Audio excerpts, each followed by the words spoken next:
فَلَنَسْأَلَنَّ الَّذِينَ أُرْسِلَ إِلَيْهِمْ وَلَنَسْأَلَنَّ الْمُرْسَلِينَ.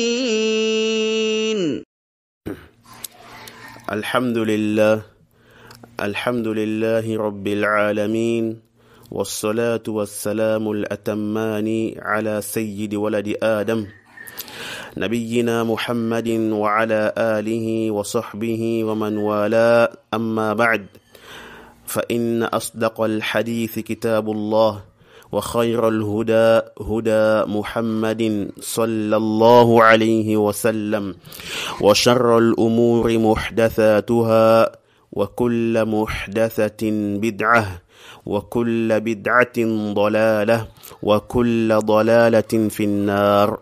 نعم. Louange à Allah Jalla wa Ala, le Seigneur de l'univers et le maître du jour de la rétribution. Nous le remercions pour tout ce qu'il nous a donné et tout ce qu'il ne cesse de nous donner. Et nous lui demandons pardon pour nos erreurs, nos ingratitudes et nos manquements.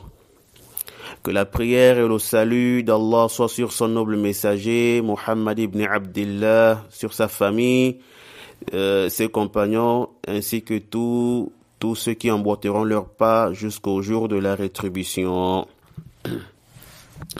Ceci étant dit, chers frères et sœurs, nous continuons l'explication de notre livre, le pilier dans les sentences jurisprudentielles, Al-Umdatu fil Ahkam, de l'un des imams des gens de la Sunna, l'imam Abdul Ghani al-Maqdisi, décédé en 600 de l'Hégire. Qu'Allah subhanahu wa ta'ala lui fasse énormément miséricorde, ainsi qu'à tous nos savants qui sont morts, et que Allah Jalla wa Ala préserve ceux parmi eux qui sont encore en vie. Et naam. Alors, nous continuons avec le sujet que nous avions abordé dans le cours dernier, concernant la parole du prophète alayhi salatu wassalam, innamal a'malu bin niyyat. On a mentionné l'avis du premier groupe et ce qu'il a avancé comme argument. Naam. Nous allons donc passer au deuxième groupe, voir ce que ce groupe-là a apporté, ou ce qu'il a dit, et ce qu'il a apporté, et ce qu'il a avancé comme argument.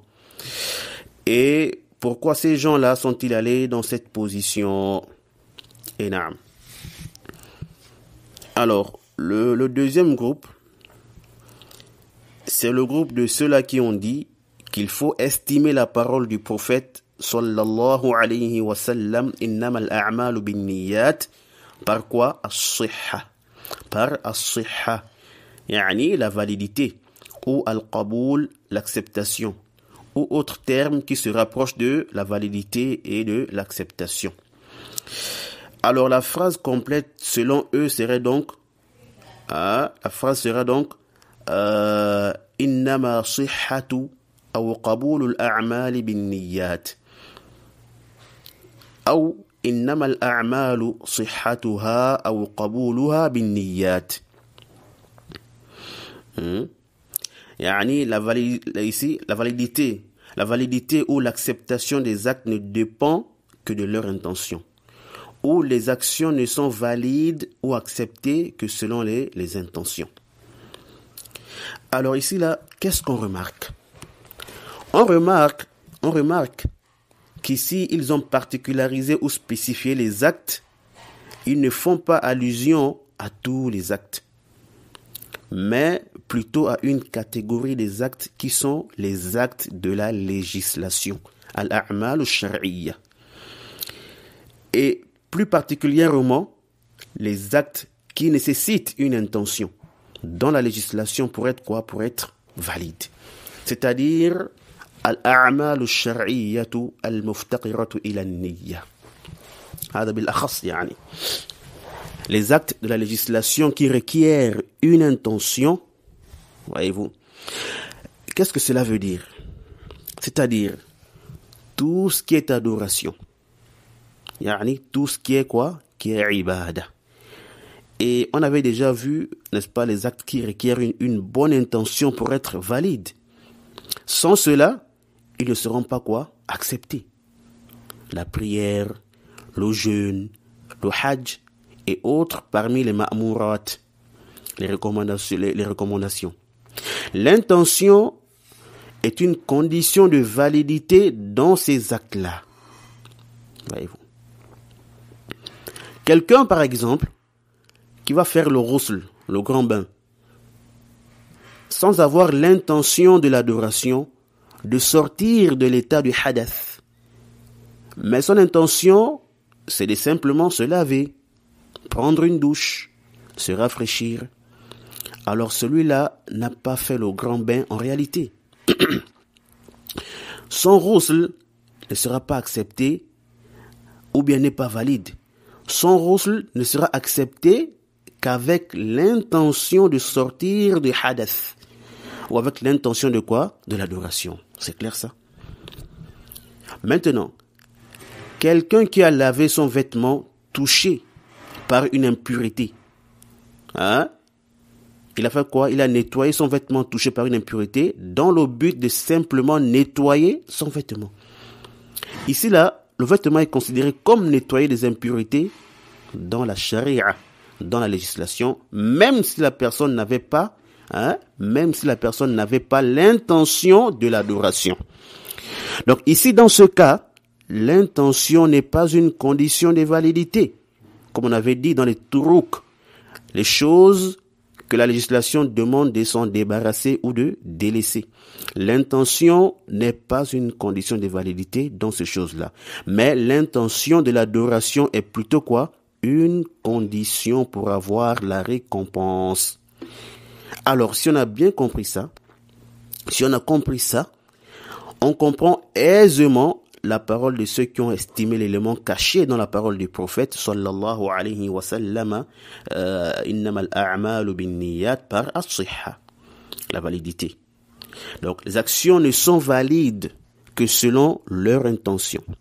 Yani les actions qui ont besoin d'une intention, les actions dont l'intention est une condition de validité. Cela veut dire quoi? Que les actions dont l'intention n'est pas, n'est-ce pas, n'est pas une condition de validité sont exemptes. Elles ne rentrent pas dans cette parole. Wadih.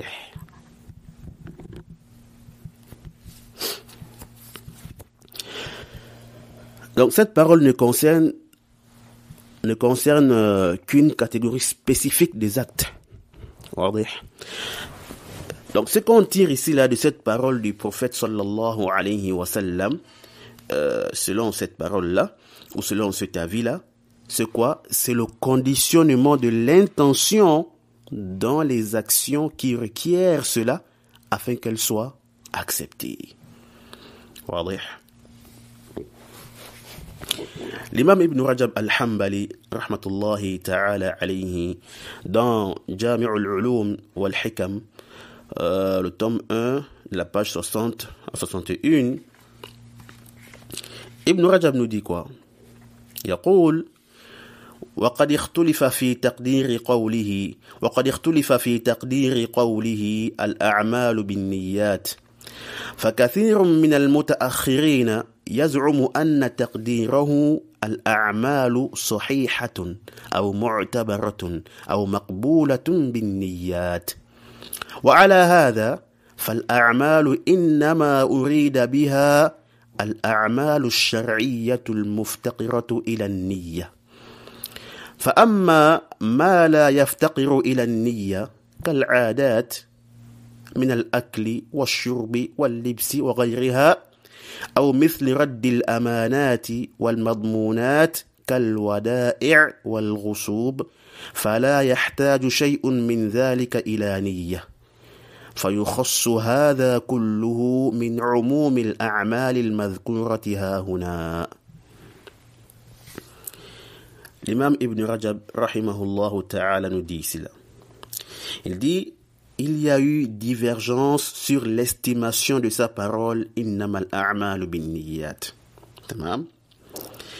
Il dit, Et beaucoup parmi ceux qui sont venus après les anciens, parmi les gens des sciences, ils disent que son estimation est que les actions ne sont valides ou considérées ou acceptées que selon les intentions. Par conséquent, ce qui est voulu des actions ici, ce sont les actions de quoi? De la législation qui requiert l'intention, ou qui nécessite l'intention. Mais quant à celles qui ne requièrent pas d'intention, comme les habitudes, telles que manger, boire, s'habiller et autres, ou comme le fait de rendre les dépôts et les garanties, tels que les dépôts ou les consignations et les choses usurpées, alors rien de cela ne requiert une intention. Yani, pour qu'elle soit valide. Naam. Il dit, on spécifie alors tout ceci de la généralité des actes qui ont été mentionnés ici. C'est clair, n'est-ce pas? Voyez.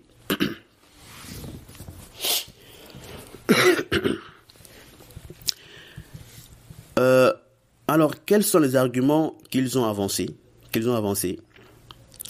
Ou pourquoi est-ce qu'ils sont allés, n'est-ce pas, dans cette position?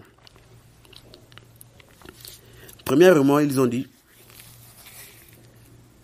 nous disons qu'il faut estimer as-sihha parce que ici là, il est impossible d'estimer ou de l'estimer par al-wujud, l'existence, comme a dit le premier groupe. Car cela veut dire qu'il n'y a aucun acte qui existe sans intention. Or, ceci n'est pas vrai. Car comme on a vu, il y a bel et bien des actes qui sont faits et qui existent sans intention. Donc, certes, la base, c'est qu'il faut laisser la parole dans son sens réel et apparent. Mais sauf que là, il y a un empêchement, il y a un mani' qui fait en sorte qu'on ne peut pas laisser la parole dans son sens réel et apparent. Par conséquent, ils disent qu'il faut impérativement estimer une chose qui est proche de la réalité, une chose qui est proche de l'existence. Ils disent, et lorsqu'on regarde, on voit que c'est as-sihha, la validité, qui est proche de al-wujud, l'existence. Car ce qui n'est pas valide est comme ce qui n'existe pas. Ce qui n'est pas valide est comme quoi? Ce qui n'existe pas. Par exemple, quelqu'un qui a jeûné avec une mauvaise intention, par ostentation, par exemple, son jeûne est nul. Ce n'est pas accepté. Donc, le fait qu'il ait jeûné ici là est similaire au fait de ne pas jeûner. Jeûner avec cette mauvaise intention qui annule le jeûne est pareil que le fait de ne pas jeûner. Voilà pourquoi le prophète alayhi salatu wassalam a dit dans le hadith d'Abu Huraira, radiallahu ta'ala anhu, rapporté par l'imam Abu Daoud, l'imam Ibn Majah et bien d'autres, de façon authentique. Il dit, Rubba sa'imin laysa lahu min siyamihi illa al-ju' wa rubba qa'imin laysa lahu min qiyamihi illa as-sahr. Le prophète alayhi salatu wassalam dit cela, il se peut que le jeûneur n'ait rien de son jeûne comme récompense si ce n'est la faim. Et dans une version, la faim et la soif. Yani, son jeûne n'est pas accepté auprès d'Allah à cause des mauvaises choses, telles que l'ostentation, ou le mensonge, ou les choses qui annulent le jeûne. Voyez-vous. Et le prophète dit quoi? Il dit, il se peut que celui qui se lève dans la nuit pour prier, n'ait rien de sa prière nocturne que la veillée qu'il a faite. Yani, il prie dans la nuit pour qu'on dise par exemple, Fulan prie, Fulan prie dans la nuit, Fulan est un homme pieux, et autre chose qui impacte quoi? L'intention, et qui annule son acte. Donc, ici là, il va se lever et prier toute la nuit avec cette mauvaise intention-là. Mais auprès d'Allah, son acte n'est pas accepté. Il n'a aucune récompense auprès d'Allah Jalla wa Ala. Il a passé la nuit à prier et à veiller pour rien. Donc l'acte là, sa présence est comme son absence à cause de la mauvaise intention qui a fait en sorte que son acte soit invalide. Si l'acte est fait et existe avec une bonne intention, on dit alors que l'acte est authentique ou valide. Mais par contre, s'il est fait et existe avec une mauvaise intention, on dit quoi? On dit que l'acte est nul. Par conséquent, son existence n'a pas eu d'effet. Au niveau de quoi? Au niveau de la législation. لأن ما لا يصح كالعدم. Voyez-vous? Car l'acte qui n'est pas valide est comme l'acte quoi? Qui n'existe pas. Voyez-vous? Et comme l'acte qui n'a pas été fait. واضح? Ils ont dit as-sihha, la validité est plus proche de l'existence. Et la validité implique quoi? Implique l'existence. Et la validité est un qualificatif ou un attribut de l'acte qui existe.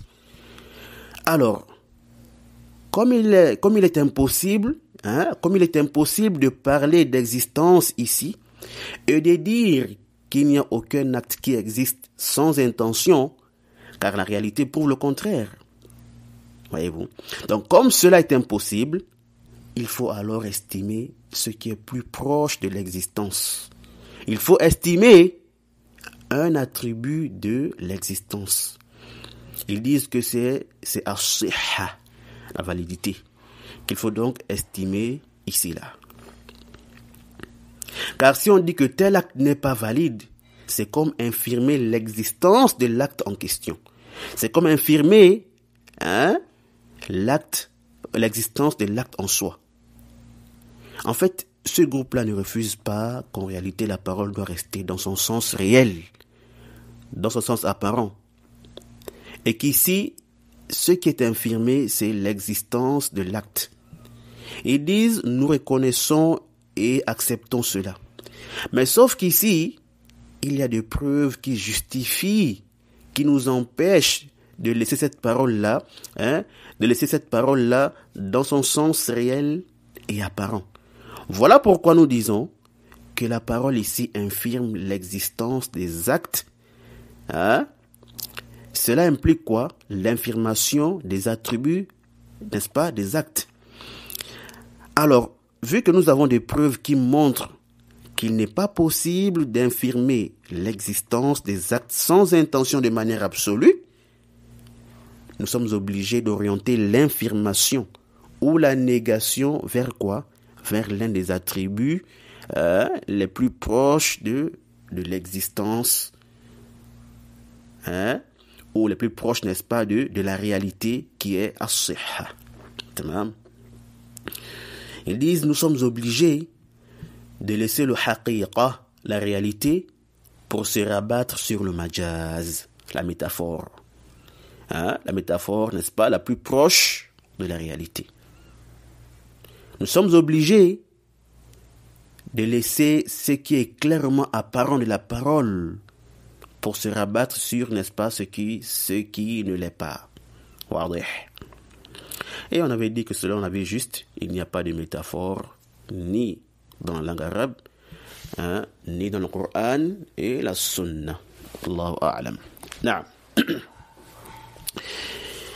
Deuxièmement, ils ont dit que al-alif wal-lam dans le mot al-a'mal, c'est quoi? C'est lil-ahdi dhihni, ce qui est connu, ce qui vient directement à l'esprit. Les actes ici là désignent quoi? Les actes de la législation. Par conséquent, ce qui est voulu ici, c'est leur validité. Voyez-vous? Si l'intention est bonne, ou s'ils sont précédés d'une bonne intention, ou bien leur annulation, si l'intention n'est pas bonne, ou s'ils sont précédés d'une mauvaise intention. Car c'est ça là que, n'est-ce pas, la charia vise, et non leur existence sans aucune sentence. Voyez-vous? Ce qui est donc voulu, c'est quoi? C'est la sentence des actes. Les actes qui se font, n'est-ce pas, ou bien qui sont faits, les actes qui sont faits là, à quel moment sont-ils valides? S'ils sont précédés de l'intention de l'adoration. Dans le cas contraire, ils sont quoi? Ils sont invalides et nuls. C'est clair ça? C'était leur deuxième argument. Troisièmement, ils ont dit que certes, al-aslu fil kalami al-haqiqa. Naam. Al-aslu fil kalam al-haqiqa. Wal-zahir. Naam. À la base, ils disent que, certes, c'est vrai qu'à la base, dans la parole, c'est la réalité qui est voulue. Mais la langue arabe a sa réalité. La législation a aussi sa réalité. Comme la coutume a aussi sa réalité. C'est-à-dire quoi? Nous avons al-haqiqatu al-lughawiyya, wal-haqiqatu al-shar'iyya et al-haqiqatu al-urfiyya. C'est vrai que c'est la réalité, n'est-ce pas, qui est la base. Mais lorsque nous sommes face à une parole, il faut aussi regarder le contexte. Il ne faut pas seulement se limiter au fait que c'est la réalité qui est voulue. Mais il faut aussi regarder quoi? Le contexte. Là où la parole est dite. Qui l'a dite? Voyez-vous? Donc il faut en fait quoi? La contextualiser. Pour savoir de quelle réalité s'agit-il. Et toute réalité doit être conforme à son contexte, à ce que son locuteur vise. Voyez-vous? Et ce qui est connu chez lui. Donc, si la parole est mentionnée par les linguistes, alors il faut lui donner quoi? Le sens réel, le sens voulu chez les linguistes. Le sens que les linguistes visent. Pareillement, lorsqu'elle est employée dans nos coutumes, il faut faire quoi? Il faut lui donner le sens réel, le sens voulu dans nos coutumes et dans nos habitudes, dans nos mœurs. C'est ainsi que si la parole est mentionnée aussi dans la législation par Allah ou son messager, alors il faut la ramener à ce qu'Allah et son messager visent. Donc il faut la laisser dans le sens voulu par la législation. Et on n'a pas le droit de quitter ce contexte-là, ce qui est voulu par la législation, et donner à la parole un sens autre que celui, n'est-ce pas, ou bien que ce que la législation veut ou vise. On doit plutôt, n'est-ce pas, laisser cette parole-là ou l'expliquer selon la réalité de la législation et non selon la réalité de la langue arabe ou la réalité de nos coutumes. Wadih.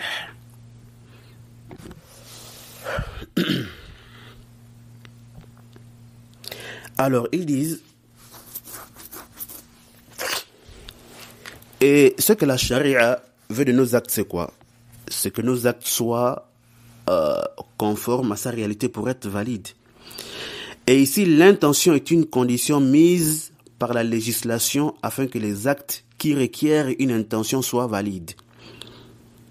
Ils disent, voilà pourquoi nous disons qu'il faut estimer cette parole du prophète sallallahu alayhi wa sallam par as-sihha. Car c'est elle qui est voulue par la législation et non al-wujud, l'existence. C'est clair? Un exemple pour édifier tout ça. On a le mot as-sawm. As-sawm a son sens linguistique et il a aussi son sens dans la législation.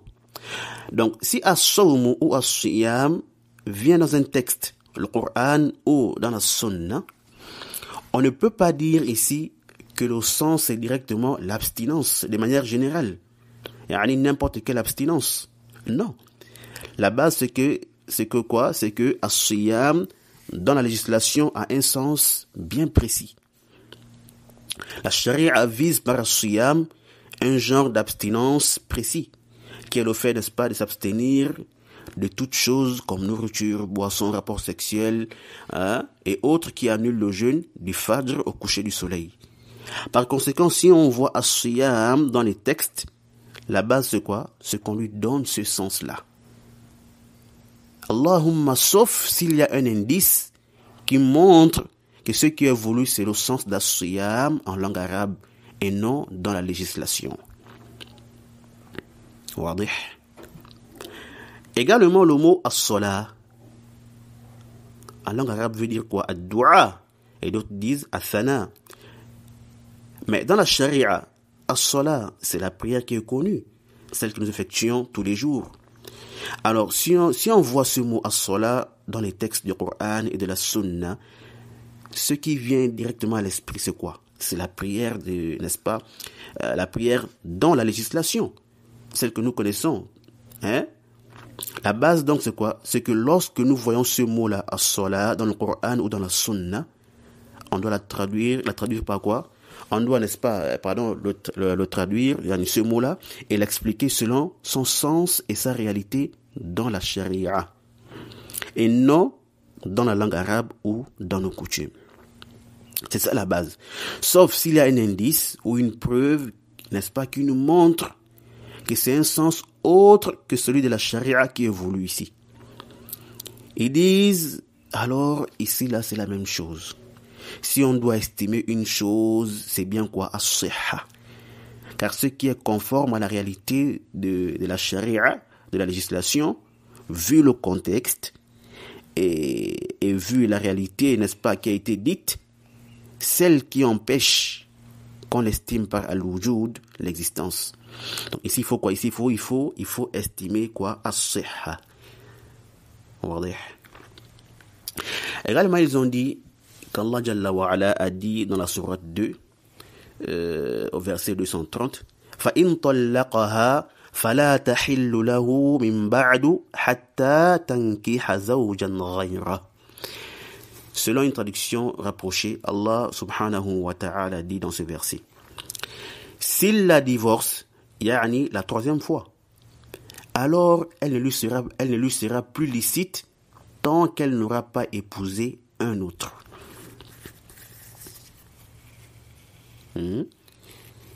Alors, ils ont dit quoi? Ils ont dit ce genre de texte général doit se comprendre selon ce que veut la législation. Quand Allah subhanahu wa ta'ala dit ici là, tant qu'elle n'aura pas épousé un autre, alors elle ne lui sera plus licite, tant qu'elle n'aura pas épousé un autre. Ils disent qu'il faut conditionner cela par un mariage authentique, un mariage qui est quoi? Valide dans la législation. Yani nikahun sahih. Ils disent que c'est ça là que la législation vise. Car si elle fait un mariage qui n'est pas valide dans la charia, elle n'est ni licite pour celui avec qui elle se soi-disant mariée, et elle ne sera pas aussi licite pour son ex-époux s'il veut la reprendre après qu'elle se sépare de l'autre. Voyez-vous. Donc ici, là, cette parole générale doit être restreinte par quoi? Par ce que la législation vise. Donc on dira, tant qu'elle n'aura pas épousé un autre de manière authentique et valide dans la législation. Wadih. Ils ont dit aussi que le prophète sallallahu alayhi wa sallam a dit La salata liman lam yaqra bi fatihatil kitab. Quiconque ne lit pas la Fatiha, dans sa prière n'a pas de prière. Il a également dit La nikaha illa bi wali. Il n'y a pas de mariage sans tuteur. Et autres parmi les textes de la législation qui sont venus dans cette forme-là. Alors ils ont dit quoi? Que la négation ici n'infirme pas l'existence. Yani dire qu'il n'y a pas de prière qui existe pour quiconque prie sans lire la Fatiha. Ou encore dire qu'il n'y a pas de mariage qui existe sans tuteur.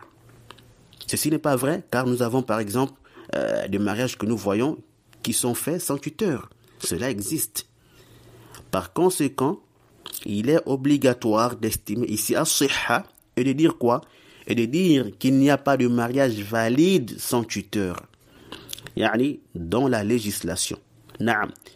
Également, quiconque prie sans lire la Fatiha n'a pas de prière valide. Donc c'est également ça qu'il faut dire ici. Il n'y a pas d'action valide sans intention. Ou les actes ne sont pas ou ne sont valides que selon les intentions. Attention ici, nous sommes toujours en train de faire quoi? En train de vous expliquer et vous démontrer pourquoi ces gens-là ont adopté ces positions-là. on n'a pas encore choisi ou tranché entre ces avis. C'est clair ça? Donc, ils veulent, n'est-ce pas, nous faire comprendre quoi?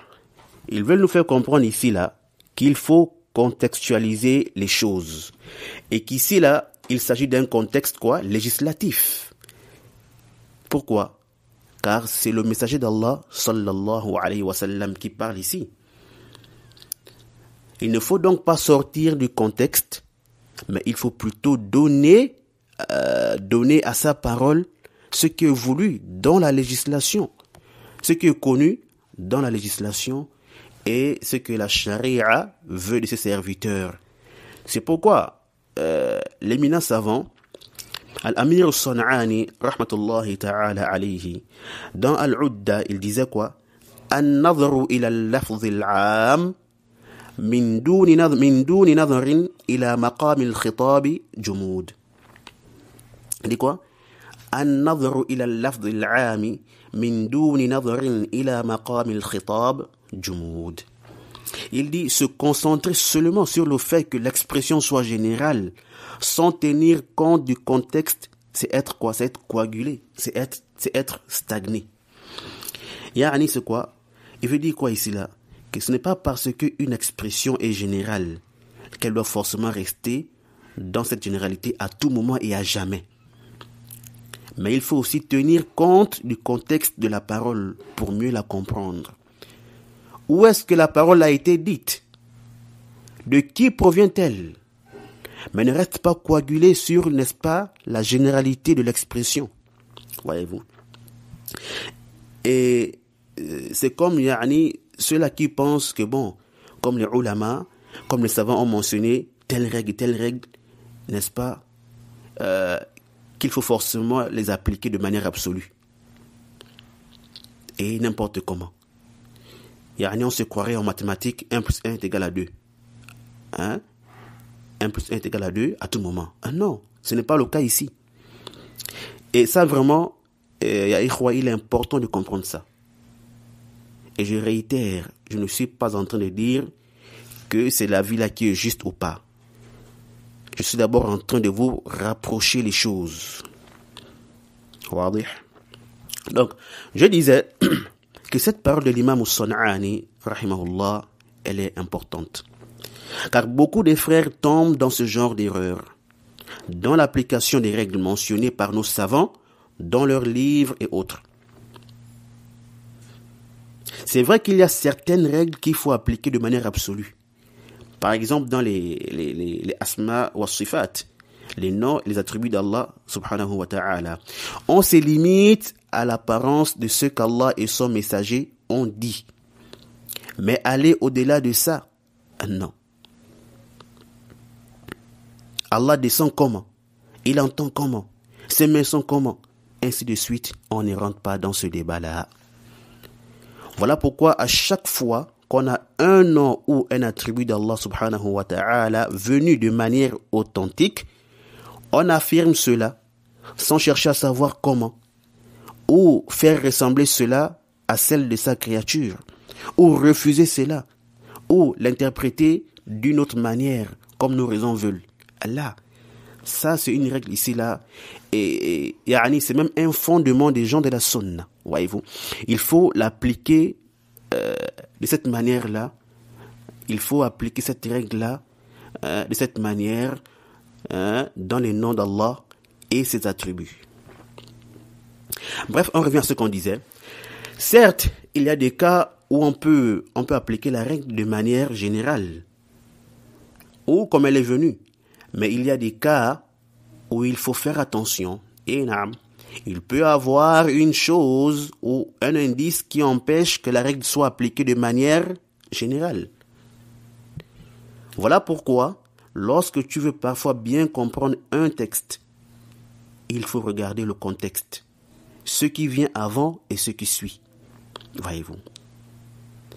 Et la règle, parfois on peut l'appliquer et parfois non. La yajuzu ta'khirul bayan an waqtil haja.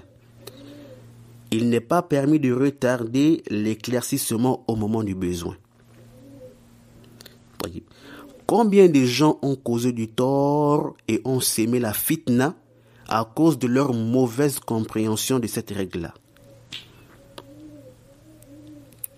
La règle en soi, la règle elle-même, elle est juste. Mais c'est celui qui l'applique qui a un problème. Il doit savoir qu'il est possible, ou même peut-être obligatoire dans certains cas, de reporter l'éclaircissement. Voyez-vous? Ordonner le bien et interdire le mal sont un fondement des gens de la sunna. Mais est-ce que cela s'applique à tout moment et n'importe comment? Hasha wa kalla. Il faut savoir quand l'appliquer et comment l'appliquer, au risque, n'est-ce pas, de causer plus de tort que de bien.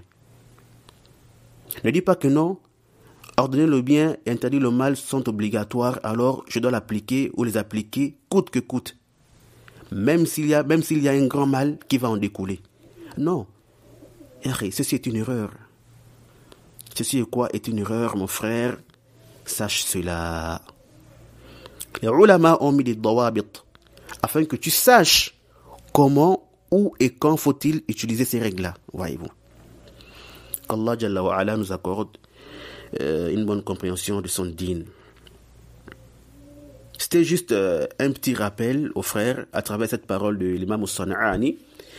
Ils doivent, et d'ailleurs nous tous, je ne suis pas exclu, nous devons tous faire attention. Nous devons savoir comment appliquer les règles, n'est-ce pas, que nous apprenons. C'est très très très important, ya ikhwa.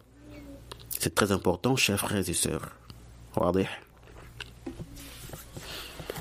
Alors, revenons à notre sujet principal. Naam. Excusez-moi. Alors, cet avis-là, A'ni, ceux qui ont dit qu'on doit estimer la parole du prophète, alayhi salatu wassalam, par as-sihha, la validité, c'est l'avis de la majorité de ceux qui sont venus après les anciens, A'ni al-muta'akhirin, comme a dit l'imam Ibn Rajab, rahmatullahi ta'ala alayhi. Naam. C'est aussi l'avis de Abu Sulayman al-Khattabi, qui est quand même un ancien. Naam. Et cet avis-là est attribué aux trois imams, l'imam Malik, Ash-Shafi'i, Ahmad, dans une version. Naam. Et c'est aussi l'avis des savants tels que Ibn Daqiq al-Eid, Ibn al-Mulaqqin, Ibn Hajar, Al-Amir al-San'ani, et le cheikh Ahmad ibn Yahya al-Najmi, le cheikh Abdul Muhsin al-Abbad.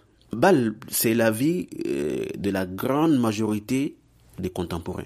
Et là, la plupart de ceux que j'ai pu lire et écouter, des savants contemporains, ils sont allés dans quoi? Dans cette position. A'ni yuqaddaru as-sihha huna. On doit estimer ici quoi? As-sihha, la validité des actes. Wallahu ta'ala a'lam.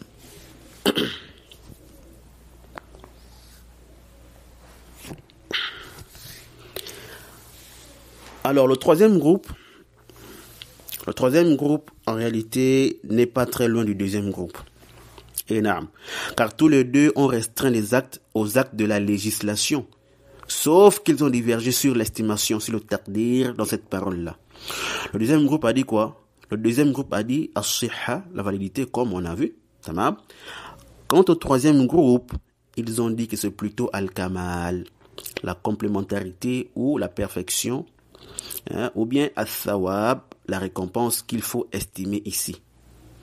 Il faut donc interpréter cette parole du prophète innamal a'malu binniyat en disant quoi?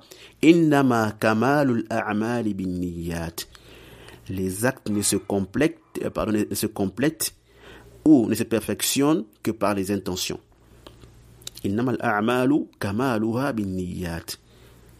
La perfection ou bien le perfectionnement des actes ne dépend que des intentions. أو إنما ثواب الأعمال بالنيات إنما الأعمال ثوابها بالنيات. Les actes ne sont récompensés que selon les intentions, ou la récompense des actes ne dépend que des intentions. Al-Kamal et Al-Thawab ici ont le même sens, car ils veulent par Al-Kamal, par la complémentarité ou la perfection de l'acte, l'obtention de quoi? De la récompense. Ils ont dit Nous disons ceci parce que c'est ce qui est régulier et constant. Car il y a beaucoup d'actes qui existent et beaucoup d'actes qui sont considérés dans la législation sans intention, mais qui ne sont pas forcément récompensés à cause du manque d'intention. Naam. Ils ont dit quoi? Que l'invalidité de l'acte l'invalidité de l'acte implique forcément quoi? L'absence de la récompense. Ils ont dit quoi? Que l'invalidité de l'acte implique forcément l'absence de la récompense, mais pas le contraire. Yani, le fait que l'acte soit invalide implique le fait que l'auteur de l'acte n'en soit pas récompensé, car son acte est quoi? Est nul. Or, le fait que l'acte ne soit pas récompensé n'implique pas forcément l'invalidité de l'acte. Pour avoir quoi? Pour avoir la récompense, il faut forcément et impérativement la présence de l'intention. Car il n'y a pas de récompense sans intention. Ils disent que si on estime la récompense, la parole reste alors dans sa généralité. Vu qu'il n'y a pas de récompense sans intention.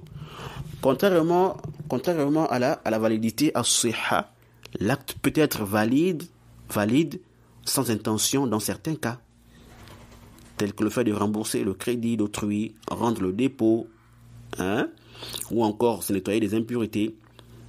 Alors que pour avoir la récompense, il faut forcément dans tous les cas avoir l'intention de l'adoration. Non. Ils ont également dit le fait d'estimer al-kamal ou al-thawab est meilleur. Car si on dit cela, à l'absence de l'intention, la base de l'acte ne s'annule pas. Alors que si on estime as-sihha, l'acte est nul tant qu'il n'y a pas d'intention. Naam. Et c'est ça là même le thamaratul khilaf entre les deux là. C'est ça le fruit, n'est-ce pas, de la divergence ici entre ces deux groupes.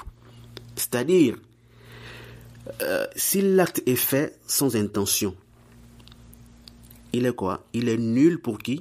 Pour ceux qui ont parlé de validité, as-sihha. Mais pour ceux-là qui parlent de complémentarité ou de récompense, l'acte n'est pas nul.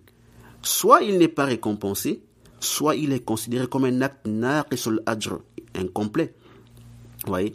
Un acte dont la récompense est incomplète. Donc l'acte est valide pour eux, mais le problème se situe au niveau de quoi? De la récompense. C'est clair, j'espère. Voilà un peu, de manière brève, les arguments du troisième groupe, Enam. Et après, il y a encore quelques avis, n'est-ce pas, qu'on ne voit pas ici l'utilité de mentionner. Car ce que nous avions mentionné sont les avis les plus connus ou les plus soutenus et d'autres les plus forts dans ces sujets-là. Enam.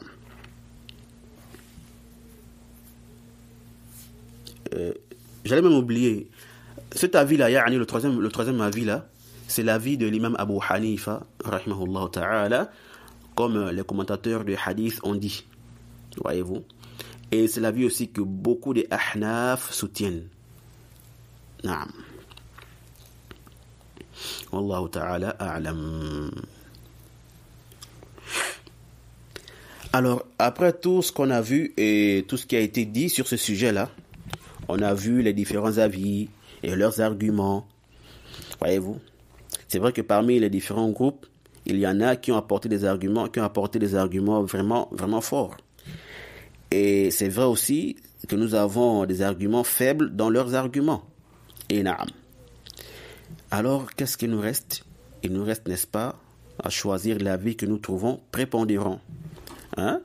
L'avis que nous trouvons, n'est-ce pas, plus proche de la vérité. Naam.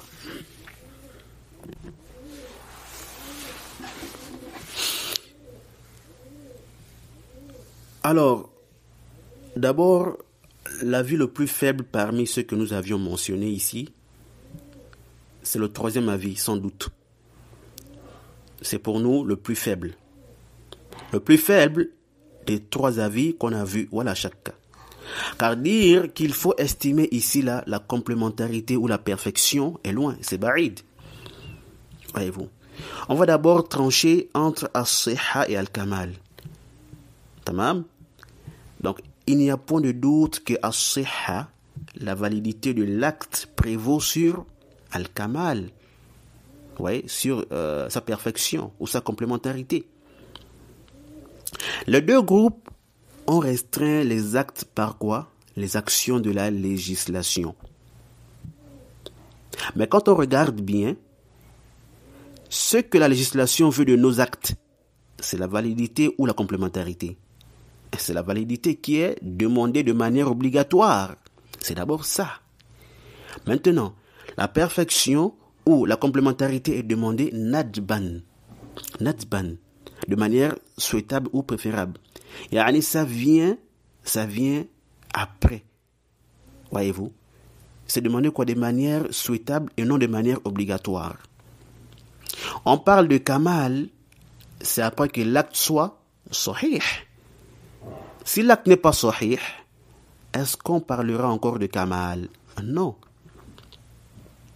Et aussi, nous ne connaissons pas dans la religion un acte valide qui est rejeté parce qu'il manque de kamal. Parce qu'il manque de quoi? De perfection.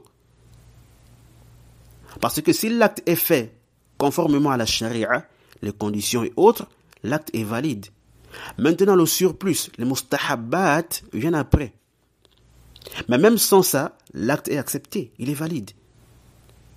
On ne va pas dire que, comme il manque ici là, les mustahabbat, ce qui parfait l'acte, rend l'acte meilleur davantage, alors, comme il manque ça, l'acte n'est pas valide. Non.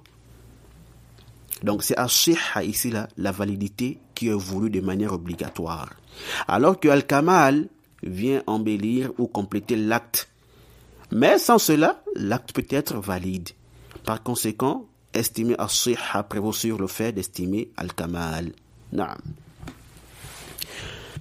Deuxièmement, comme on a vu, as-sihha est plus proche de la réalité que al-kamal. Elle est plus rapprochée, ou elle est plus proche de la réalité que, n'est-ce pas, al-kamal. Et c'est elle qui est plus répandue dans la législation que al-kamal.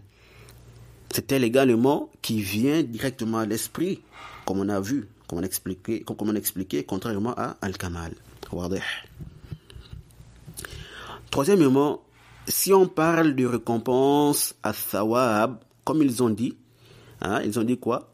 Ils ont dit il y a beaucoup d'actes qui sont considérés ou valides dans la législation sans intention, mais qui ne sont pas forcément récompensés à cause du manque d'intention, tel que le fait de rendre, n'est-ce pas, le dépôt ou de rembourser la dette et autres.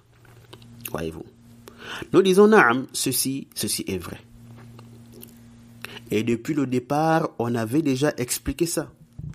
Que dans les turuq, les choses à délaisser, ce qui est voulu, c'est d'abord ça.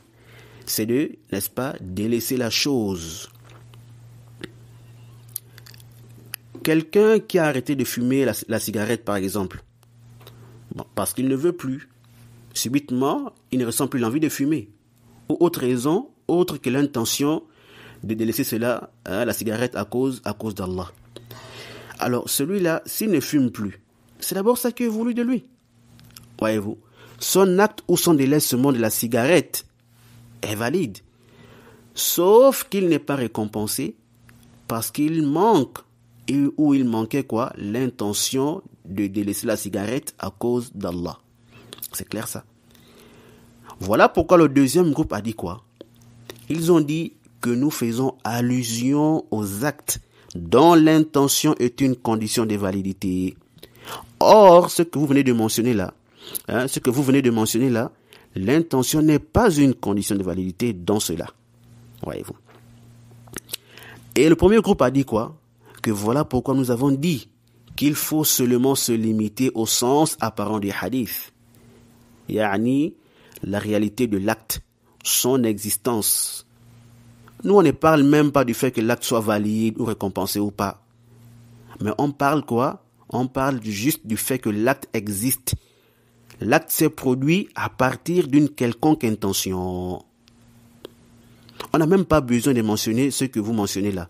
Validité ou récompense. Ça c'est quoi? Un autre débat. Ça c'est une autre chose. Non. Voyez-vous. Et c'est le premier groupe qui a raison ici. Car si on regarde bien cette parole-là, on remarque quoi? On remarque que le deuxième et le troisième groupe parlent chacun d'une catégorie spécifique des actes. Le deuxième groupe fait allusion aux actes dans lesquels l'intention est une condition de validité. Cela exclut les actes qui ne rentrent pas, n'est-ce pas, dans cette catégorie, voyez-vous. Et le troisième groupe fait allusion aux actes dont l'intention est une condition pour obtenir la récompense. Or, ceci n'est pas constant dans tous les actes, comme on a vu. Car il y a des actes dont la validité implique la récompense. Une fois que l'acte est fait conformément à la réalité de la charia, l'acte est alors valide et récompensé. Alors que l'avis du premier groupe enveloppe tous les deux autres avis. Leur avis est général. Ça englobe la parole de deux autres avis. Voyez-vous. Car eux, qu'est-ce qu'ils font? Ils regardent seulement quoi? L'intention et non la qualité ou le type d'intention. C'est clair ça?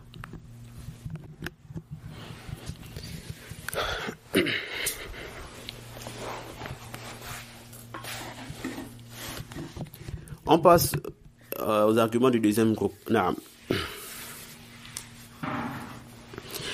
Ils ont dit premièrement qu'il faut estimer as-sihha, parce que, n'est-ce pas, il est impossible selon eux de laisser cette parole-là dans son apparence et de dire que les actions n'existent ou ne se produisent que selon les intentions. Car cela implique, n'est-ce pas, qu'il n'y a aucun acte qui existe sans qu'il ne soit précédé d'une intention. Or, la réalité prouve le contraire. On trouve, n'est-ce pas, des actes faits sans intention. Donc, c'est cette raison-là qui empêche que la parole soit expliquée dans son sens apparent ou dans son apparence selon eux. Donc, voici le mani' selon eux. Naam. Bon, pour ceux-là qui ont écouté le cours dernier attentivement, connaissent déjà la réponse à cela. Car on avait déjà répondu à cette parole-là ou à ce genre d'objection. Naam. On avait dit que lorsque le premier groupe a dit qu'il faut rester, n'est-ce pas, dans la réalité des actes et ne pas estimer une chose lointaine, alors on leur a apporté, n'est-ce pas, une objection, voyez-vous, ou cette parole-là, qu'il y a, n'est-ce pas, des actes qui sont faits et qui existent réellement sans être précédés d'une intention.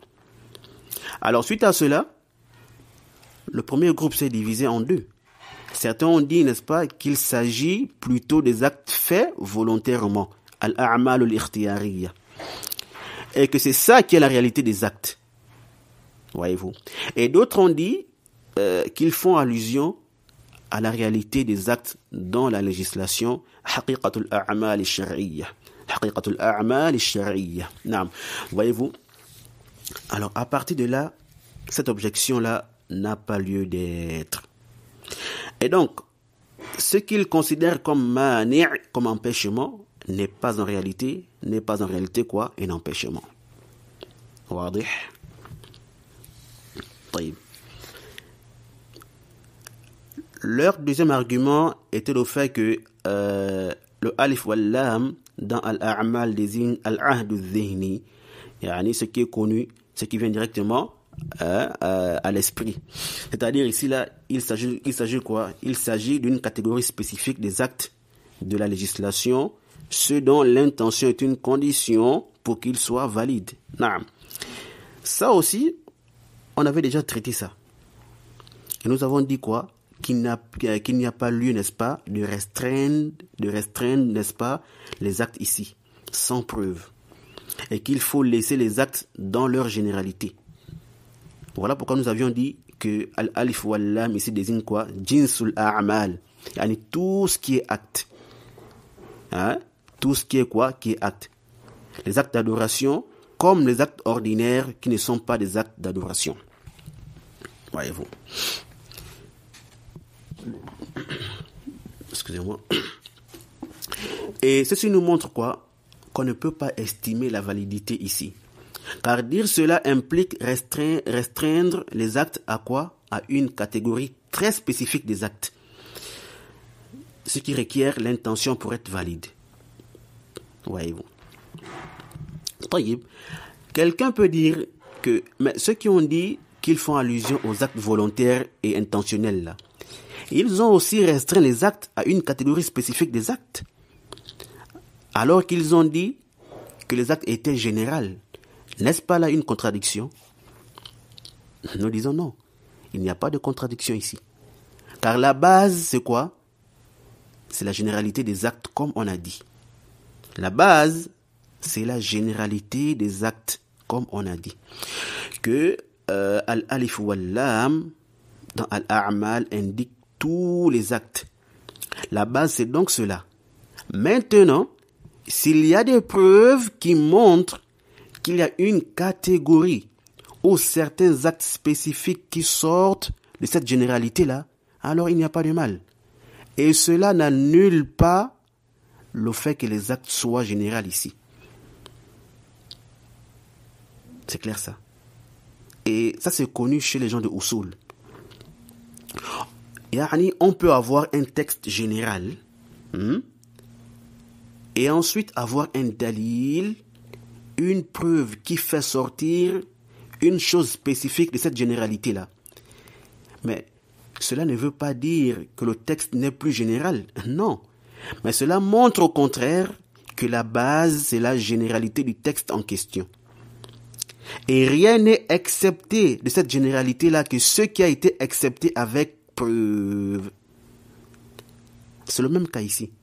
La base, c'est quoi? C'est que c'est la généralité des actes qui est voulue. Mais, comme nous avons des preuves claires et irréfutables qu'il y a des actes qui sont faits sans intention, alors ceci est un cas spécifique. Certes, on fait allusion à tous les actes, mais on accepte, n'est-ce pas, ceux qui ne sont pas faits volontairement. Car ce qui est voulu ici, c'est quoi? La généralité des actes qui sont faits volontairement. Donc ici, là, soit on dit simplement qu'il s'agit de la généralité des actes faits volontairement, et cela implique forcément l'exception des actes qui ne sont pas faits volontairement. Soit on dit, il s'agit bel et bien de tous les actes comme ça a été dit, excepté ceux qui ne peuvent pas rentrer dans cette généralité-là, ou excepté ceux qui sont exclus de cette généralité par des preuves claires. C'est clair ça? Oui. Quant à leurs paroles, ce qui est voulu, c'est la validité. Car c'est bien cela que la charia vise, et non l'existence des actes sans aucune sentence. Yani, sont-ils valides ou pas? Nous disons, naam, ceci est vrai. Ceci est quoi? Ceci est vrai. Mais, sauf que l'intention qui est voulue dans cette parole-là, innamal a'malu binniyat, ou innamal a'malu binniyya, ce n'est pas l'intention de l'adoration, ou l'intention dans la législation. Et naam. Mais c'est plutôt l'intention absolue, l'intention générale qui est voulue ici. Aïe, n'importe quelle intention. Et le but ici, c'est que les intentions sont la cause de l'existence des actes.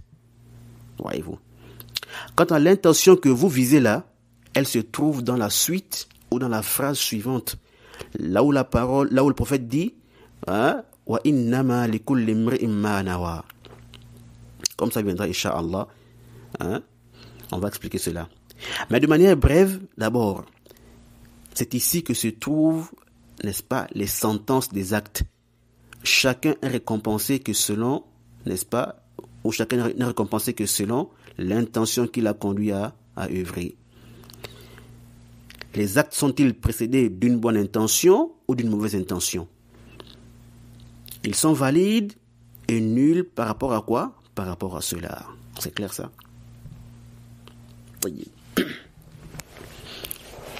Le leur troisième argument, c'était quoi? C'était le fait de, n'est-ce pas, contextualiser les choses.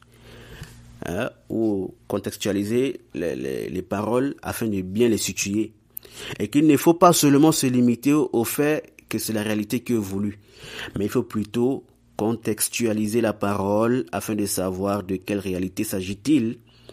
Est-ce celle de la langue arabe, ou celle de la législation, ou celle de nos coutumes? Nous disons هذا كلام صحيح لا غبار عليه. Et non, ceci est une parole vraie. Mais sachez que premièrement, c'est ce que nous avions fait ici. Nous avons contextualisé la parole. Et pour mieux comprendre une parole, il faut parfois regarder ce qui vient avant, ce qui vient aussi après. Et faire quoi? Faire le lien avec la parole. Et c'est ce que nous avions fait ici. Car lorsque vous regardez bien, innamal a'malu binniyat, les actions ne sont que selon les intentions. Ici, là, c'est une information. C'est quoi? C'est une information et non un jugement. Le prophète nous informe ici, là, qu'il n'y a pas d'acte qui existe sans intention. Qu'il n'y a aucun acte qui existe sans intention. Et dans sa parole qui suit, wa innama likulli imri'in ma nawa, et chacun est récompensé en fonction de son intention. Ici, il s'agit des ahkam, les sentences, les actes faits. Les actes faits, comment? Intentionnellement. À quel moment sont-ils valides? À quel moment sont-ils rejetés? À quel moment l'auteur de l'acte est récompensé? À quel moment il ne l'est pas? Donc, lorsqu'on relie les deux paroles, on s'aperçoit de la différence entre l'intention dans la première parole et l'intention dans la deuxième. Par conséquent, les deux phrases n'ont pas le même sens. La première a un sens autre, n'est-ce pas, que celui de la deuxième. Tamam. La première est une information. Les actes, n'est-ce pas, n'existent que selon les intentions. Les actes ne sont faits que selon les intentions qui motivent ou qui conduisent l'auteur à les faire. Hello. Et la deuxième concerne la législation. À quel moment nous sommes récompensés de nos actes? Alors ceci nous prouve quoi? Que la première parole reste dans la réalité de la langue arabe. Et c'est la deuxième qui est conforme à la réalité de la législation. Ça, c'est d'une part. Tamam. Et d'une autre part, nous disons, comme a dit le premier groupe, que la base dans les paroles, c'est leur réalité et leur sens apparent qui est, n'est-ce pas, ouais, qui sont voulus. Et on ne délaisse cela qu'avec preuve. Si vous voulez délaisser ça, pour ce qui n'est pas apparent de la parole, pour un sens caché, il faut des preuves. Si vous voulez délaisser la réalité de la parole pour le majaz, pour la métaphore, comme vous aviez dit, il vous faut des preuves. Et vous n'avez pas apporté des preuves convaincantes qui nous permettent, n'est-ce pas, de suivre votre avis. Alors, nous sommes obligés de rester dans la base, le sens apparent et la réalité de la parole. Car, comme vous le savez dans les règles, la réalité n'a pas besoin de preuves. La réalité n'a pas besoin de preuves. On n'a pas besoin d'apporter des preuves pour dire quoi? Pour dire que c'est la réalité ou le sens apparent qui est voulu. C'est ça qui est la base. Mais c'est plutôt celui qui veut s'écarter du sens apparent et de la réalité de la parole qui doit justifier cela. Il doit mentionner les preuves qui lui permettent cela. Alors, non seulement vous n'avez pas apporté des preuves convaincantes, mais nous avons quand même démontré avec des preuves et des règles que c'est la réalité et le sens apparent qui sont, n'est-ce pas, qui sont voulus ici-là. Voyez-vous. Ensuite, si nous disons, comme vous avez dit, que comme le contexte il est législatif, c'est donc la réalité de la législation qu'il faut et non celle de la langue arabe. Et que c'est ça qui est quoi, qui est la base ici, dans le contexte législatif. On ne délaisse cette base qu'avec des preuves. Voyez-vous. Nous disons qu'il n'y a toujours pas de problème. Il n'y a toujours pas de problème. Car on vous a apporté des preuves qui justifient le délaissement de la réalité de la législation ici précisément dans cette parole du prophète sallallahu alayhi wa sallam, n'est-ce pas, pour la réalité de la langue arabe, et qu'il faut généraliser les actes et l'intention et ne pas, n'est-ce pas, les restreindre à la législation. C'est comme lorsque Allah subhanahu wa ta'ala il dit à son prophète alayhi salatu wassalam dans la sourate 9 verset 103, il dit quoi?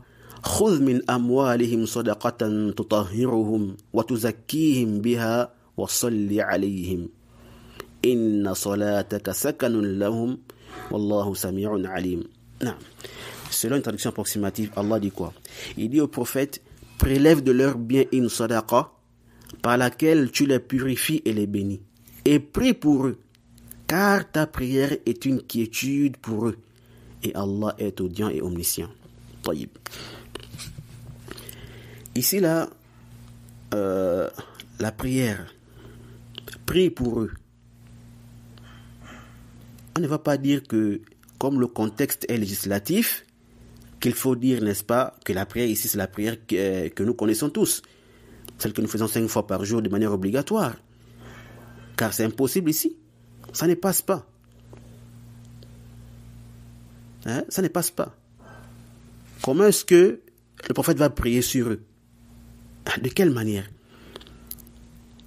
Alors ici, là, il faut, n'est-ce pas, traduire et expliquer la prière par la réalité de la langue arabe, qui est quoi? Qui est ad-du'a. C'est quoi donc le sens?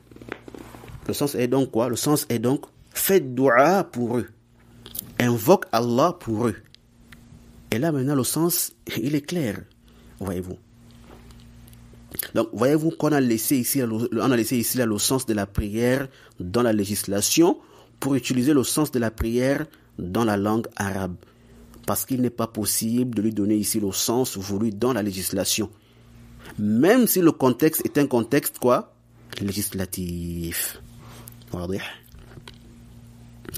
C'est comme aussi la parole du prophète alayhi salatu wassalam dans le hadith d'Abu Huraira, rapporté par l'imam Abu Daoud et autres de façon authentique, lorsqu'il a dit إِذَا دُعِيَ أَحَدُكُمْ فَلْيُجِبْ فَإِنْ كَانَ مُفْطِرًا فَلْيَطْعَمْ وَإِنْ كَانَ صَائِمًا فَلْيُصَلِّ.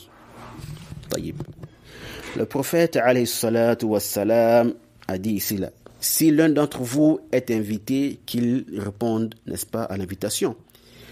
S'il n'est pas en jeûne, il dit quoi? Qu'il mange. Mais s'il est en jeûne, alors qu'il prie.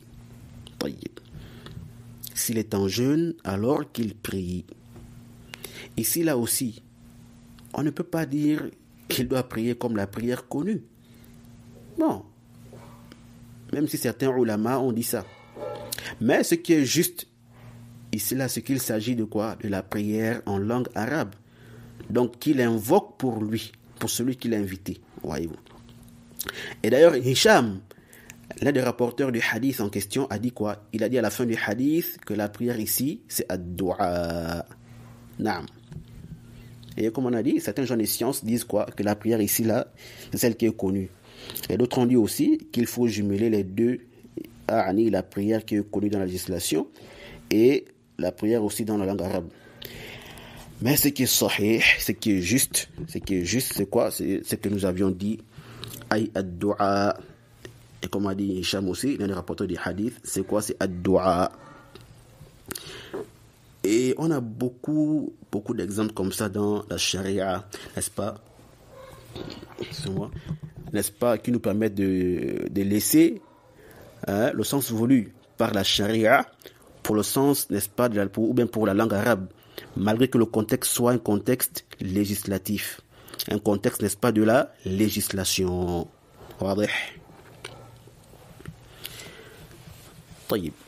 Ensuite, si on regarde bien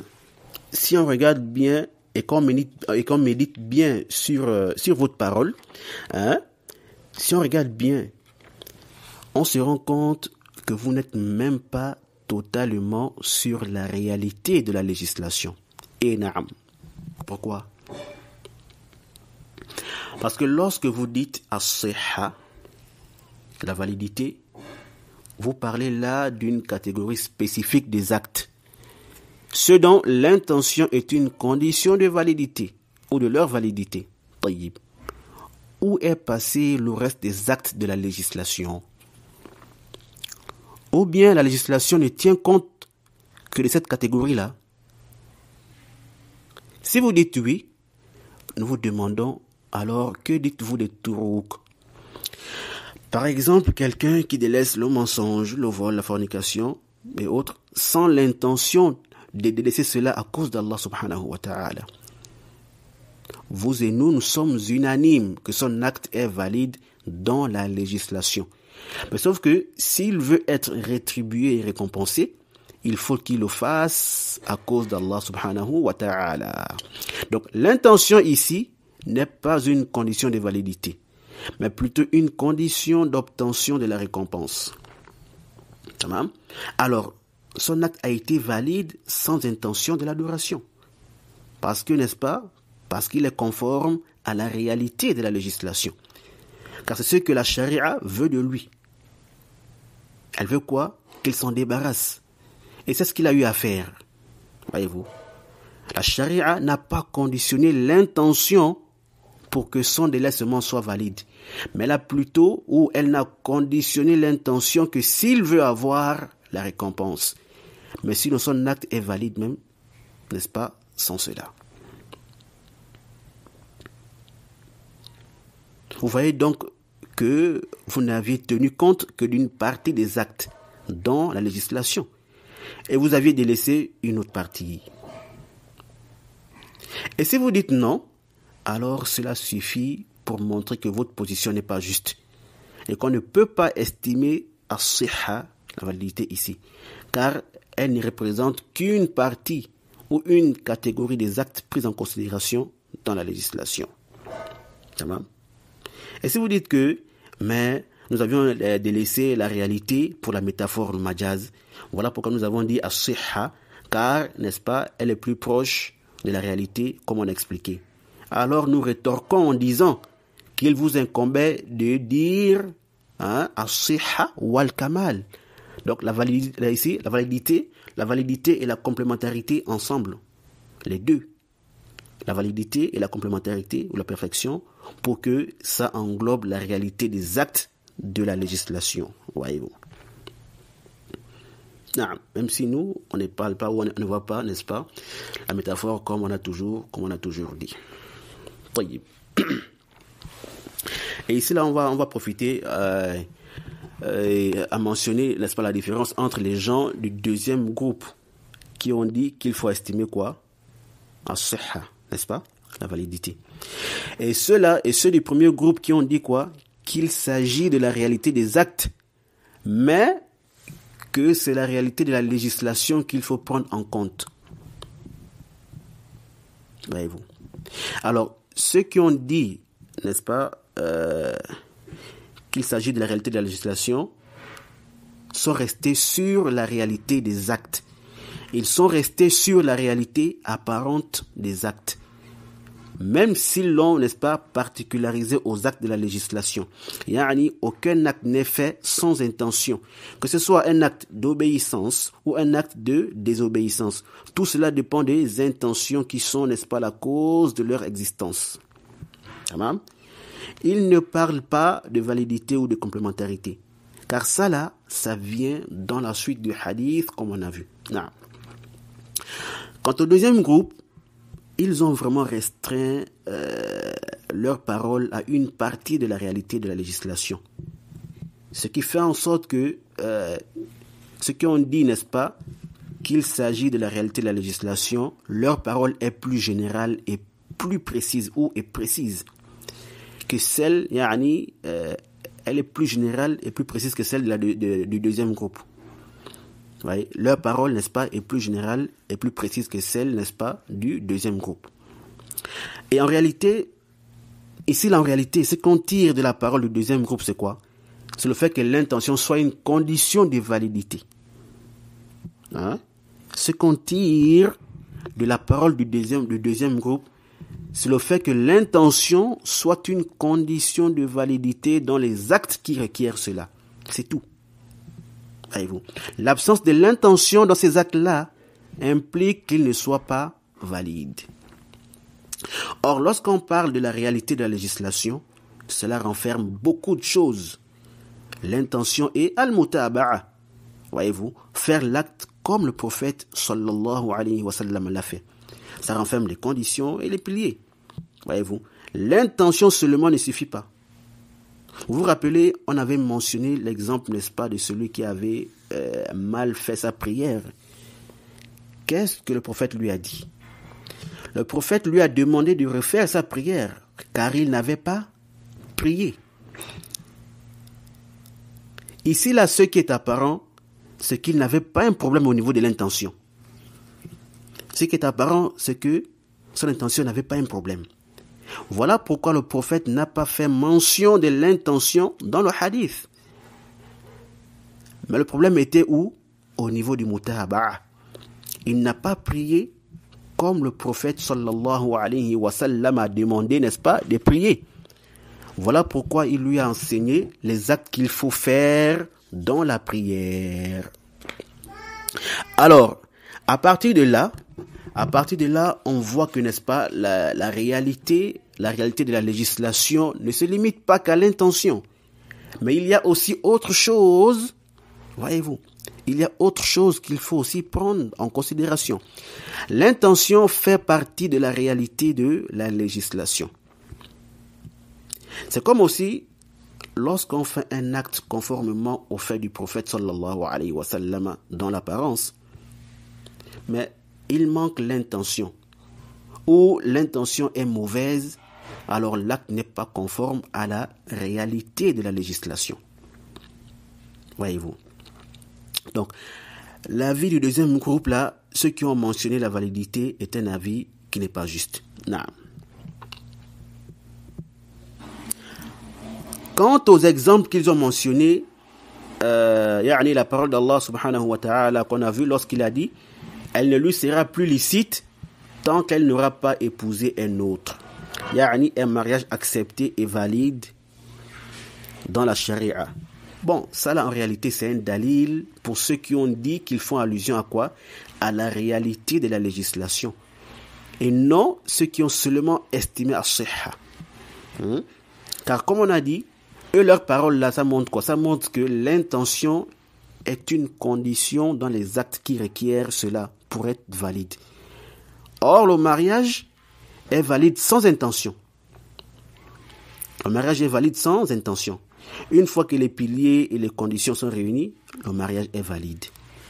Et l'intention dans le mariage n'est ni une condition de validité, ni un pilier. Et ça, peut-être que beaucoup de gens ignorent cela. L'intention dans le mariage n'est ni une condition de validité, ni un pilier. Voyez-vous, si quelqu'un, par exemple, accepte une union avec une femme, et que tout y est, pilier, condition, on a même attaché le mariage. Ensuite, il vient dire, non, wallahi, je plaisantais, je n'étais pas sérieux. On dit non, mon frère, ceci n'a pas d'effet, ça n'a pas d'effet. Le mariage est déjà contracté. Conformément à la parole du prophète alayhi salatu wassalam, thalathun jidduhunna jidd wa hazluhunna jidd an-nikahu wat-talaqu war-raj'a. An-nikahu wat-talaqu war-raj'a. Ici le prophète sallallahu alayhi wa sallam nous dit quoi? Il dit, il y a trois choses dont leur sérieux est vraiment considéré sérieux. Et leur plaisanterie est également prise au sérieux. Le mariage, le divorce et la réconciliation du couple ou la reprise de la vie conjugale avec une femme après le premier et le deuxième divorce, tant qu'elle est encore dans la idda. Et naam. C'est clair ça? Également, la parole du prophète, sallallahu alayhi wa sallam, là, il dit, la salata liman lam yaqra bi fatihatil kitab. La salata liman lam yaqra bi fatihatil kitab. Quiconque ne lit pas la fatiha n'a pas de prière. Et aussi sa parole, la nikaha illa bi wali. Il n'y a pas de mariage sans tuteur. Alors ici, là, il n'y a pas de mal aussi à estimer al-wujud, l'existence ici. Et ce qui est infirmé ici, c'est quoi? C'est la réalité de la législation. Même si la prière est faite dans l'apparence. Même si le mariage est fait en apparence. Mais sauf que ce n'est pas un mariage qui existe dans la réalité de la législation. Voyez-vous. Et ces deux textes-là ne nous montrent même pas que l'intention est une condition de validité. Non. Mais plutôt que la Fatiha est un pilier dans la prière. Et aussi que le tutorat est une condition ou un pilier, selon la divergence dans l'istilah, pour que le mariage soit valide. Wallahu a'lam. C'est clair ça. Enfin, nous disons, c'est vrai que ce sujet est vraiment complexe et ça nécessite une étude approfondie. Et j'ai vraiment passé un bon moment à étudier ce sujet-là, walhamdulillah. Et après recherche, l'avis que nous trouvons juste, c'est l'avis du premier groupe. Ceux qui ont dit que cette parole doit se comprendre dans sa réalité et dans son sens apparent. On n'a pas besoin d'estimer des choses lointaines. On dit seulement quoi? Que les actions sont, ou les actions n'existent ou ne se produisent que selon l'intention ou selon les intentions. Et ce qui est visé, ce sont quoi? Les actions qui sont faites volontairement. Al-a'malul ikhtiyariyah. Voilà pourquoi nous voyons que traduire cette parole du prophète, alayhi salatu wassalam, innamal a'malu binniyat, par les actions ne valent que selon les intentions, n'est pas juste. Voyez-vous. Car ceci est l'avis du deuxième groupe. Ceux qui ont dit, n'est-ce pas, qu'il faut estimer la validité. Et on a vu que cette parole-là n'était pas juste. Alors, il faut donc, comment traduire donc cette parole du prophète, innamal a'malu binniyat, réellement, ou de manière juste. Il faut la traduire telle qu'elle est, comme elle est venue, dans sa réalité, comme dans son apparence. Les actions ne sont, ou n'existent, ou ne se produisent que selon les intentions. Les actions ne sont que selon les intentions. Ou les actions n'existent que selon les intentions. Ou les actions ne se produisent que selon les intentions. Ainsi, la parole reste dans sa généralité, comme elle reste dans sa réalité, comme elle reste également dans son sens apparent. Wallahu ta'ala a'lam. Naam. Et j'ai vu un savant parmi les muhaqqiqoun qui a fait un bon jama', c'est-à-dire qu'il a regroupé entre ces différents avis, d'une belle manière. Son jam là n'est pas mal. Naam. C'est l'un des grands savants du Yémen, l'érudit Ash-Shawkani, rahmatullahi ta'ala alayhi, décédé en 1250 de l'Égypte, dans son livre As-Sayl al-Jarrar, au tome 1, la page 213 à 214. Et il a pratiquement répété la même chose aussi dans le même tome, à la page 218-219. Il dit, Ash-Shawkani, rahimahullah ta'ala, dit quoi là-bas? Il dit,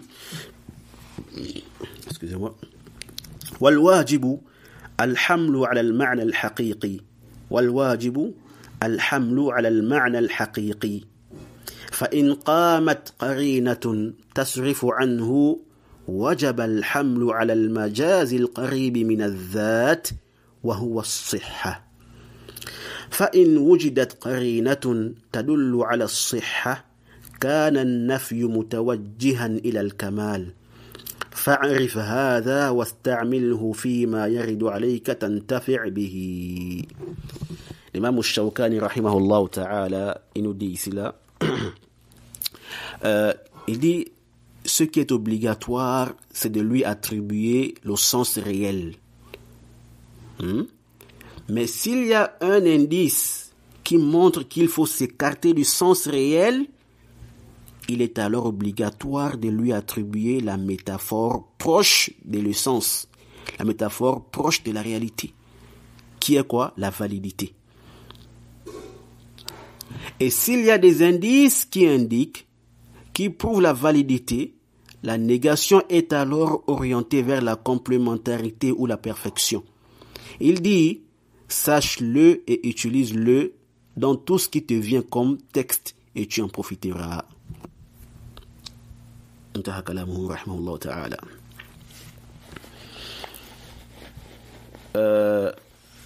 Al-Allamah al-Shawkani rahimahullah nous dit ici là, en fait il nous dit ici quoi? Que la base dans ce genre de récit là, dans ce genre de contexture, c'est qu'il faut lui donner le sens réel. Il faut lui donner le sens réel, le sens apparent, et ne pas directement délaisser ça pour aller utiliser un sens qui est quoi? Caché. Et il faut savoir que al-ma'na al-haqiqi, le sens réel qui est voulu ici là par Ash-Shawkani, c'est quoi? C'est celui de la législation, comme lui-même là, il a expliqué. Voyez-vous, comme il a dit dans son explication. Donc, le sens de l'acte, la réalité de l'acte dans la charia, voyez-vous. Donc, il dit quoi? Il dit quoi? C'est ça la base.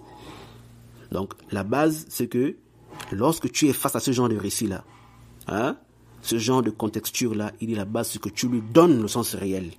Là, il ne laisse pas ça. Reste sur la base. Donne-lui le sens apparent qui est devant toi. La réalité. Voyez-vous. Ensuite, il dit quoi? Il dit, s'il y a des indices qui montrent que dans un texte précis ou dans un endroit précis, ce n'est pas la réalité de l'acte qui est voulu, ou qu'il est impossible de dire quoi? Qu'il s'agit de la réalité de l'acte, alors là, en ce moment, il faut donc délaisser la réalité de l'acte et lui donner le sens de la métaphore, le majaz, qui est plus proche de la réalité de l'acte.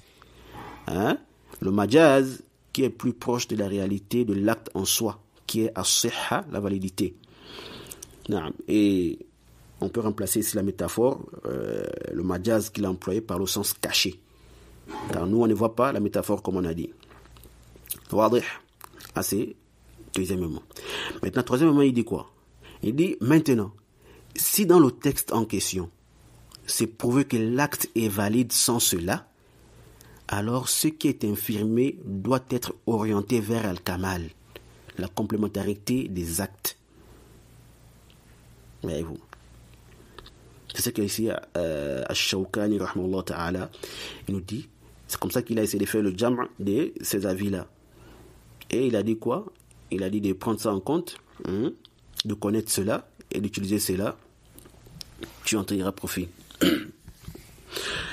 Bon, comme on a dit, c'est une manière de regrouper qui n'est pas mal.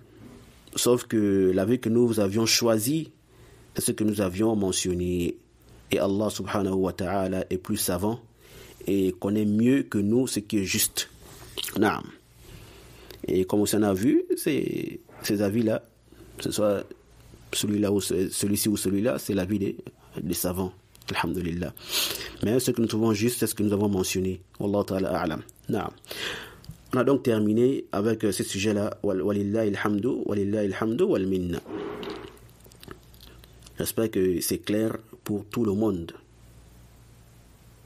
Arju an yakuna wadihan. Sinon,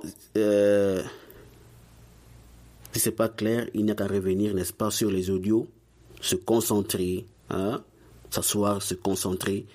Lorsqu'on écoute des sujets comme ça, des cours comme ça, il faut s'asseoir, il faut, n'est-ce pas, s'asseoir, être tranquille, ne pas être occupé.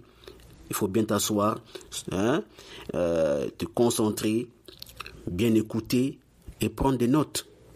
Voyez-vous. Et s'il y a toujours des incompréhensions, vous pouvez revenir vers moi-même et me poser la question, n'est-ce pas, comme certains frères font, lorsqu'il y a des choses qu'ils n'ont pas bien compris dans le cours. Voyez-vous. À la kulli hal, on espère que les frères ont bien compris, les frères et sœurs ont bien compris, et qu'Allah subhanahu wa ta'ala nous accorde la bonne compréhension de son dîn, hein, et qu'Allah Jalla wa Ala nous accorde la sincérité dans les paroles et les actes. Innahu waliyyu dhalika wal qadiru alayhi. Donc on va s'arrêter par ici, et Inch'Allah le cours prochain on va entamer un autre sujet. Qu'Allah subhanahu wa ta'ala nous facilite, n'est-ce pas, l'explication de ce livre jusqu'à la fin. Wa sallallahu wa sallama ala nabiyyina Muhammadin wa ala alihi wa sahbihi wa sallam. Wa subhanaka Allahumma wa bihamdika ashhadu an la ilaha illa ant astaghfiruka wa atubu ilayk. Wassalamu alaykum wa rahmatullahi wa barakatuh.